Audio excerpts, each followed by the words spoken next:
Kalau kata orang-orang, pembunuhan yang mengerikan itu kisah Ted Bundy atau Jack the Ripper, ya itu nyermin banget sih emang. Tapi bagi gue pribadi, ya kisah ini. Yang pelakunya adalah sosok yang nggak kita sangka, dua anak kecil yang masih umur 10 tahun dengan wajah yang beneran masih polos, tapi kelakuan nauzubillah anjir. Kok bisa nih dua bocah ngebunuh balita umur 2 tahun secara terencana?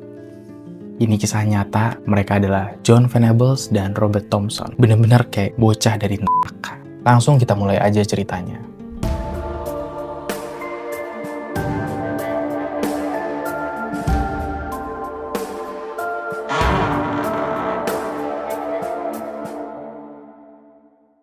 Kita akan berkenalan dulu sama anak yang baik ini. Semoga tenang di surga. Dia James Bulger. Anak ini aktif, ceria, dan gemesin. Nah, ibunya nih, si Dennis Bulger, suka bawa James ke mana-mana. Termasuk kalau lagi belanja. Pada tanggal 12 Februari 1993, di Inggris, ibunya bawa James ke sebuah mall yang deket rumah aja. Biasanya kalau lagi jalan-jalan gini, ibunya tuh pakai baby stroller buat bawa-bawa James kemana-mana biar gampang. Tapi berhubung James bentar lagi umur 3 tahun, ia mulai dilatih berjalan di luar biar makin lancar gitu. Ibunya selalu menggandeng tangan James kemanapun mereka pergi. Sampailah mereka ke bagian daging di lantai bawah mall. Ibunya milih-milih daging, lihat mana yang oke, terus bawa tuh ke kasir. Pas mau bayar, diambil dompetnya dari tas. Jadi otomatis dilepaslah gandengan tangannya dari James.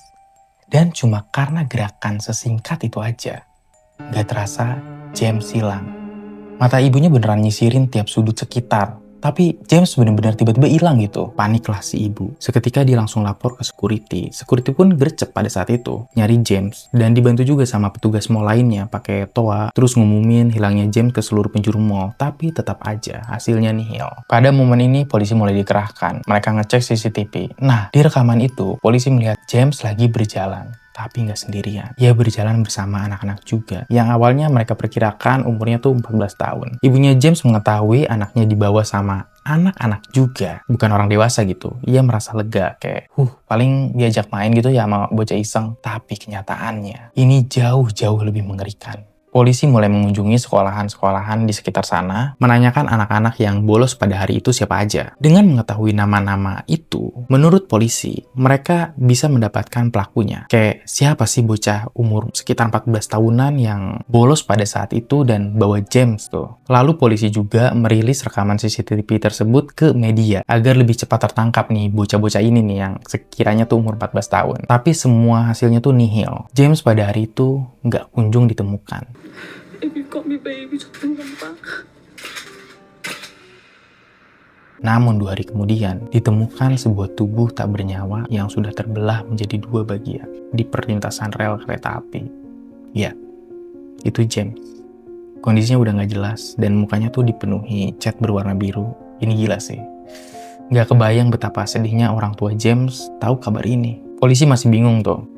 Siapa yang tega melakukan ini? Belum ketemu juga petunjuk atau bukti dari ngewawancarin anak-anak yang sekitar umur 14 tahun tadi, yang bolos sekolah tuh. Yang ada malah anak-anak yang diwawancarai ini malah dibully sama teman-teman sekolahannya karena dicap pembunuh. Dan bahkan ya, beberapa dari mereka harus pindah sekolah karena udah nggak kuat dicap sebagai pembunuh. Kacau lah. Saat lagi buntu gini, tiba-tiba telepon kepolisian berdering. Terdengar suara perempuan. Dia bilang kalau dia mengenal salah satu bocah yang terekam di CCTV itu. Katanya itu adalah John. Dan emang, John pada saat itu bolos bareng temannya, si Robert. Tapi yang bikin polisi ragu, ternyata John dan Robert ini umurnya cuma masih 10 tahun. Jadi polisi nggak terlalu percaya sama omongan perempuan ini. Ya gimana, mereka masih umur 10 tahun jadi ya kali ngelakuin hal sekeji ini gitu. Tapi berhubung polisi masih buntu pada saat itu, polisi gas tuh datang ke masing-masing rumah mereka. Mungkin aja ditemukan petunjuk yang bisa membawa ke pelaku sebenarnya gitu. Sampai di sana, polisi mulai nanyain beberapa pertanyaan. Tapi polisi malah salvo. Ternyata di sepatu bocah-bocah ini ada bercak cat berwarna biru. Persis seperti yang ada di wajah jasad James. Polisi nggak habis pikir nih, kayak mana mungkin gitu mereka yang berwajah polos ini melakukan hal sekeji itu. Tapi bukti ini tuh terlalu kuat ngarah ke sana. Jadi akhirnya polisi memutuskan untuk membawa mereka dulu aja nih ke kantor polisi untuk diinterogasi gitu. Tapi di momen ini Robert langsung nangis kejer. Dia ngerasa nggak tahu apa-apa. Polisi merhatiin tuh, tangisan Robert tuh kayak acting, nggak ada air mata, nggak kerasa nangis beneran, kayak aneh dah pokoknya. Polisi mulai mikir sih kayak fiksi ini sih pelakunya sih, karena terlalu mencurigakan gitu gelagatnya si Robert ini. Tapi kok bisa ya mereka gitu? Seperti biasa, polisi polisi mulai nyari tahu latar belakang mereka, biar jelas nih bocah kenapa ya bisa begitu. Dan bener aja, mereka adalah anak-anak yang bermasalah di lingkungannya. Kita mulai dari Robert dulu. Keluarga Robert tuh kacau banget. Ayahnya sering mukulin ibunya dan anak-anaknya sendiri. Dan yang lebih gila lagi, waktu mereka liburan keluarga, ayahnya tuh ketahuan selingkuh ke gap gitu. Kebayang gak sih di momen yang seharusnya tuh bikin makin hangat keluarga, malah dapet plot twist kayak gitu. Dan bukannya malu atau nyesel, ayahnya malah bangga. Dia bahkan ngenalin selingkuhannya nih langsung ke depan istri dan anak-anaknya. Setelah liburan itu, ayahnya ninggalin keluarganya begitu aja dan cuman ngasih 5 pound sterling. Yang kalau di rupiah tuh ya sekitar 100 ribuan lah.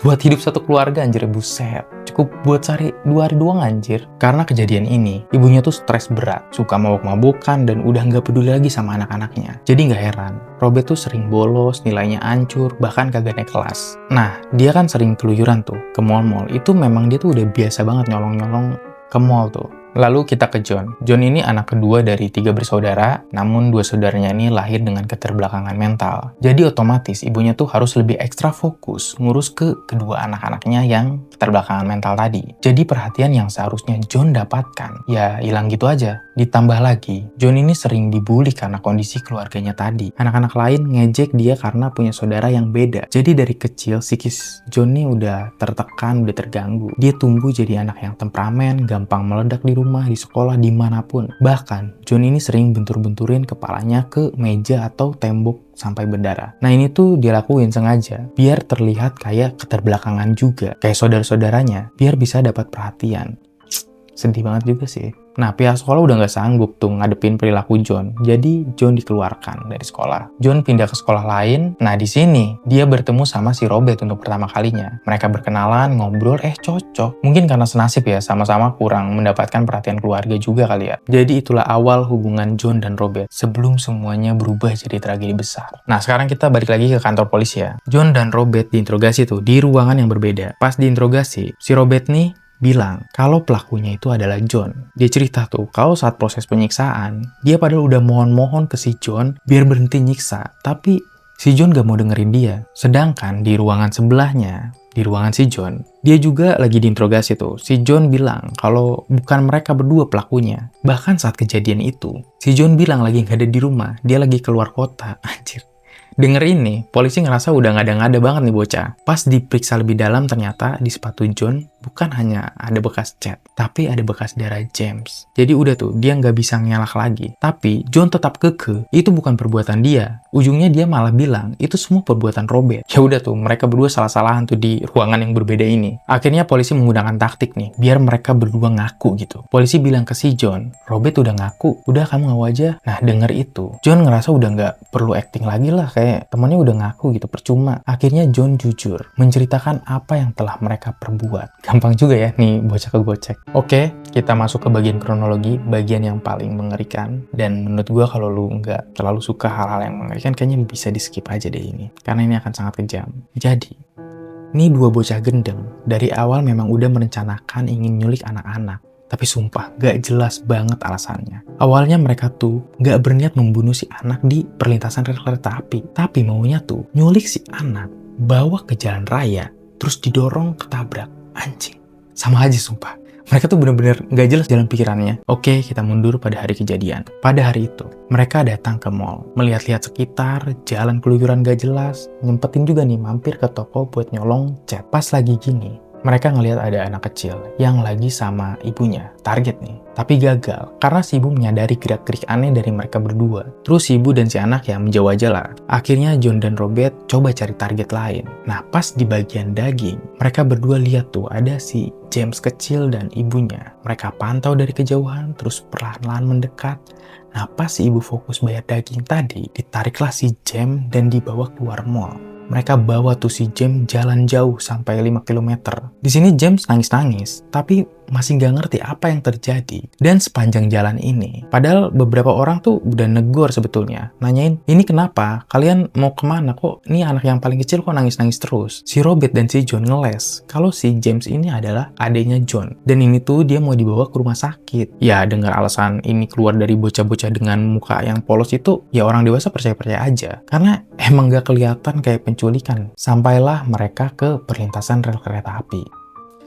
Di sini kejam banget. Mereka berdua mulai ngelumurin wajah James pakai cat yang mereka curi tadi dari mall. Dituangkan tuh langsung ke kening hingga ke mata biar James nggak bisa lihat.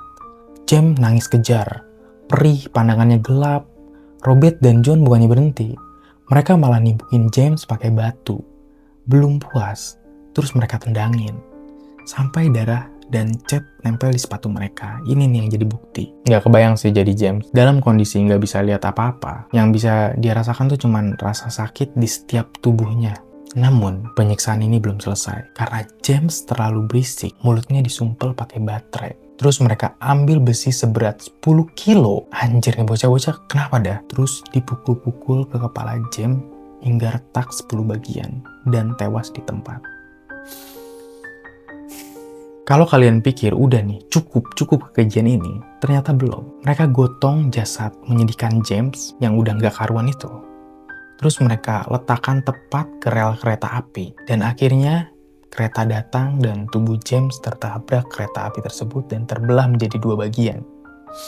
Alasan mereka melakukan ini biar dianggap kecelakaan gitu semuanya. Emang stres nih bocah, emang bener-bener bocah Deni Raka sih. Akhirnya setelah menjalani persidangan, nih 2 bocah dinyatakan bersalah dengan vonis 8 tahun. Bukan 8 tahun penjara, tapi 8 tahun rehabilitasi. Mereka diberikan fasilitas ada TV, game, kamarnya juga nyaman, dikasih pendidikan, dibawakan guru private gitu. Dan sesekali mereka diperbolehkan keluar untuk berenang, nonton bola, belanja kebutuhan sehari-hari. Anjir lah ya. Malah jadi nyaman banget nih mereka. Nah di sini warga Inggris sama seperti kita juga kesel. Tapi pemerintah punya alasan memperlakukan mereka seperti itu agar nanti kelak setelah keluar mereka nggak berbahaya lagi. Jadi pas proses rehabilitasi ini juga mereka diajari tuh moral mana yang baik dan buruk. Nah sekarang kita lompat ke masa saat mereka sudah menyelesaikan 8 tahun rehabilitasi tahun 2001. Kita lihat nih kelakuan mereka berubah apa enggak nih. Jadi mereka diberikan identitas baru agar nggak dikucilkan sama masyarakat. Tapi ternyata emang dasarnya iblis ya. Mereka nggak berubah, terutama si John. Ia ditangkap lagi karena ketahuan menjual foto-foto anak kecil ke para pedofil bajingan. Terus si Robert gedenya malah jadi pemabuk berat dan kadang bertindak kasar. Jadi intinya mereka masih kacau lah. Oke, begitulah cerita menyedihkan James Bulger. Karena kasus ini memantik diskusi terkait apa John dan Robert atau anak-anak lain yang punya kasus serupa seperti itu memang monster dari sananya atau mereka ini adalah produk dari lingkungan yang kacau dan kurangnya perhatian orang dewasa. Kalau kita mengacu pada teori social learning dari Albert Bandura, anak-anak tuh cenderung meniru perilaku yang mereka lihat di sekitar mereka, termasuk kekerasan. Dan itu bisa membentuk tindakan mereka. Jadi, kalau kekerasan adalah bahasa sehari-hari dalam keluarga, maka anak-anak akan mempelajarinya sebagai cara mereka menyelesaikan konflik, bahkan sebagai cara berkomunikasi. Ini kisah yang paling mengerikan bagi gue, tapi tetap, kita bisa memetik sesuatu dari kisah ini. Pertama, gue ngerasa keluarga itu memang benteng utama gitu untuk pendidikan moralitas sih. Jadi kalau bentengnya udah bobrok, ini bisa berdampak ke moral atau ke psikis anak. Anak bisa bertindak di luar nalar kayak tadi tuh. Lalu selain itu, untuk orang tua juga. Kayaknya kita kalau jaga anak emang harus bener-bener hati-hati ya. Karena kejahatan kadang tuh bisa datang dari sosok yang